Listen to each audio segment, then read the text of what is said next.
Good evening from NYChessKids. My name is Saudin. And in this study, we are talking about important games. This game was played between Boris Spassky, who was a world champion in chess, and David Bronstein, who was that time one of the strongest chess players in the world.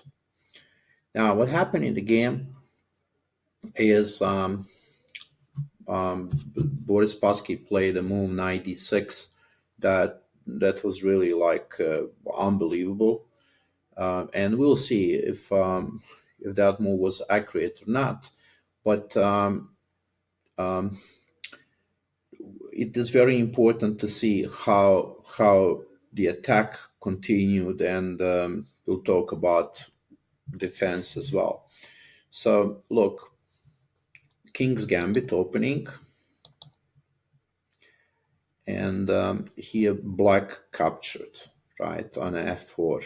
So black accepted the gambit, knight f3. Knight f3, an important move because it blocks the queen to go to h4, and white is preparing to develop the pieces, play bishop c4, d4, and maybe take on f4. But what black played here is a pawn to d5. So black is opening now the position and preparing to protect the pawn on f4 with the bishop on d6. Right, this is a very interesting move. If you are playing King's Gambit, maybe a move to consider, like with the black side. Now pawn takes, and bishop goes to d6. So now after knight e3, they are just developing the pieces. Castling, bishop d3. Bishop on d3, of course, looks very nice, like it's attacking on this diagonal. But I think white has some issues because this pawn on f4 is very strong, very powerful, and really unpleasant because white cannot develop the pieces here. Now, knight e7, and pay attention how Boris Spassky is bringing now his knight into e4. He's attacking this bishop, and he also wants to play c4. So all those moves are, okay. Now, knight goes to e3. Of course, you have to take that. And here, that the game really starts, right? So white plays pawn to c5. Bishop has to go to e7, and then bishop to c2. So the idea is to play queen d3 and target h7 squares for the checkmate, right? Black has some problems here because the pieces are not developed yet. The bishop on c8 is not developed, so definitely bishop will have to get into the game. Now, rook e8 is played, and queen d3. So after queen d3, it's clear that white is targeting the king with a queen h7, right? e2. And here it's that move that is like really incredible. I mean, Boris Spassky was a world champion chess, really incredible chess player. He was able to make calculations that normal human being cannot see, right? So after e2, look, he had this option to take queen e2, and that was probably the best move. Now we know that after right, we saw the game and we have computers to analyze the games. But that time when they played this game, They did not have a computers, and look at the next move that he plays. He sacrifices this rook on f1. Now, the reason I wanted to show you those games is because, I just wanted you to see the ideas, right? To open up the mind. See, the chess is not just kind of straightforward game where someone plays e2 and you take on queen e2, right? Chess offers much more. There are such an amazing moves and ideas, and you have to open up your mind and then sometimes take some risk to play those moves. Now, the move that Boris Spassky played is 96.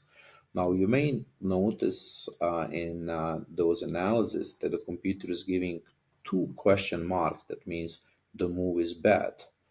But then again, it is one of the most beautiful combination that happened after this move, right? So can we blame him for playing this move? Otherwise, we would never have this game, right? So 96. Look at that. He's sacrificing the rook on f1.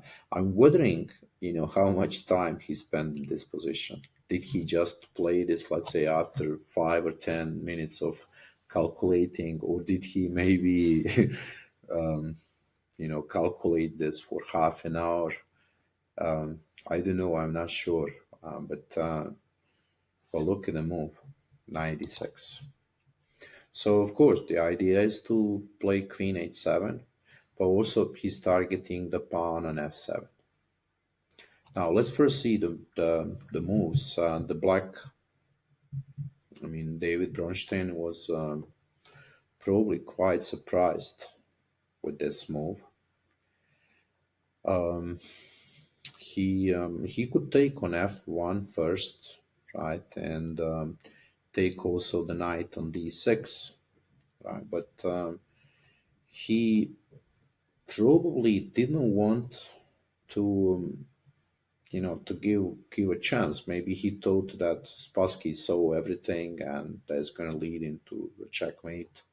So he played knight f8.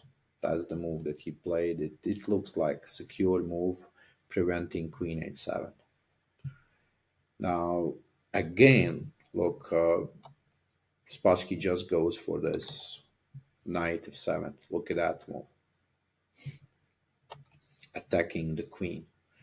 Now it seems so queen d5 was the best defense, right? With the capturing on f1 and playing queen d5, moving that queen.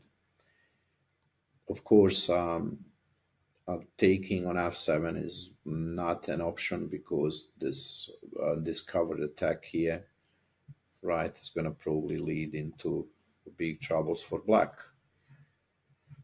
The move that black played after he captured him, he played bishop f5.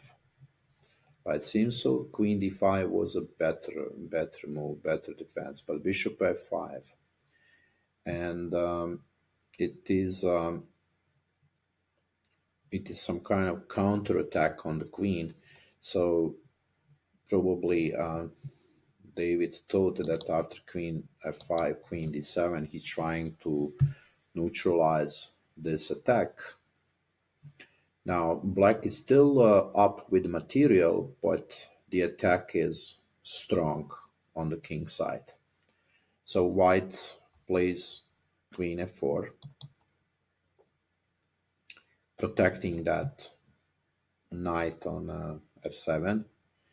And of course he doesn't want to trade the queens because the black is up in material. Bishop f6 and knight e5. So now knight protects the knight. Queen e7 and bishop to b3. Look at this attack. Very dangerous, right? White is threatening all kind of different moves here. I don't know. It's so unpleasant to be in this position. So bishop capture on e5, knight e5, and king h7. Now queen e4 and black resigned the game.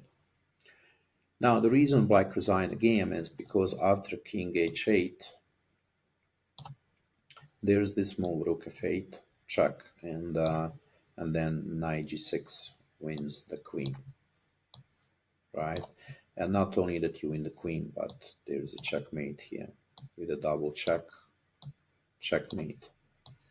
So that's the game. Now, again, look, we could analyze this for a very long time. Difficult to understand all those moves, but we need to see this, right? We need to see how those strong players are playing. Look, those are those are geniuses, playing a games like this and moves like 96. So let's see this one more time. I think the opening is right, just even not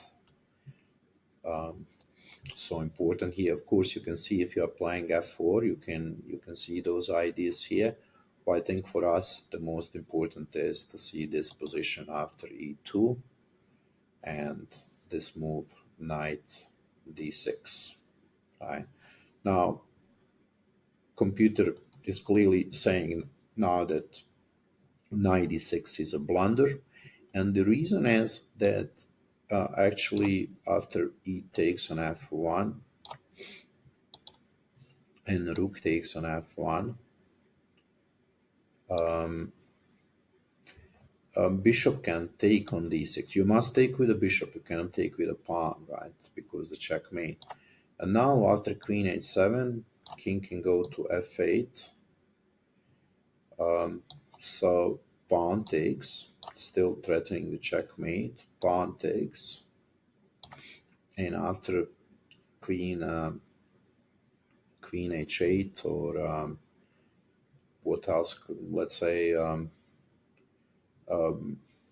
yeah, queen h8, king e7, right? The on rook e1, black has this defense 95. So that's the key right here.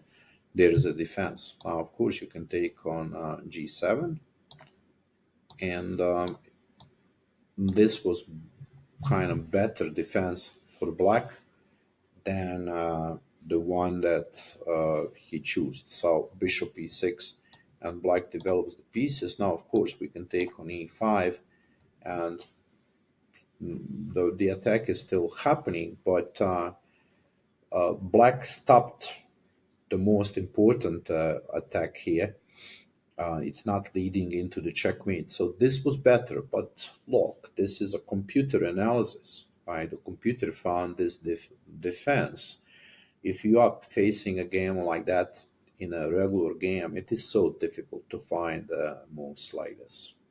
I mean, it's difficult to find any defense because when you face a move like someone shocks you with a look after e2, you play e2 and you are expecting that queen e2 is going to be played, right? So Bronstein played this move because he expects that queen is going to go to e8 and just remove this queen from that attack. And then suddenly someone plays move like knight e6. You are like, wow, what's going on here? You are totally shocked, right? And then what's going on in a chess player's mind, it's hard to say. Like all kind of fears, right? You're going through the nightmare. Right? Someone plays 96, what do I play now? Right? And so I can understand why David chose knight f8 to defend himself, right? So see, now after we have, of course, computers, so computers are looking at those positions. They can calculate many moves ahead. Anyway, I mean, look at this move 96. It's unbelievable. You have to think about is that time. Let's see when did they play this game. I cannot see. I'm not sure. Do I have it? No, I don't have it here. Yeah, I mean, it's probably sometime 60s, that this game was played. And let me see if I can see it. No, I'm not sure how to do it. But yeah, it's not written here when the game was played. But there was no computers that time. That's the main point. And so those moves like 96 were really incredible. I'm wondering, is there any book where we could see like analysis of Boris Spassky? Boris Spassky commented this game. Maybe there is somewhere, that we could see that. Okay, look, another game, right? And see the game on your own. Put the game into the computer. You can go to the tools like this, to analysis board, and you can play all those moves and analyze the game if you want, or you can analyze also when you go here, like to our study, and you can just analyze the game, show the game to your chess teachers, and ask them, okay, what do you think was the move here, right, for white? Okay. If they find, then maybe they are geniuses. Okay, great. So we saw another beautiful game. Let's see just the end one more time. Look at this cool knight, I said.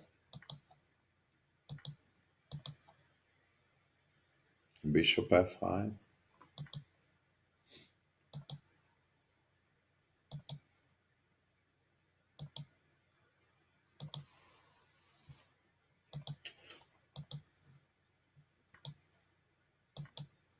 Yeah, there's no defense here now. Now it's finished. Right. The white pieces are so superior in the center and checkmate happens. Okay, another game. I hope you enjoy the game. So we'll see each other next time. Bye bye.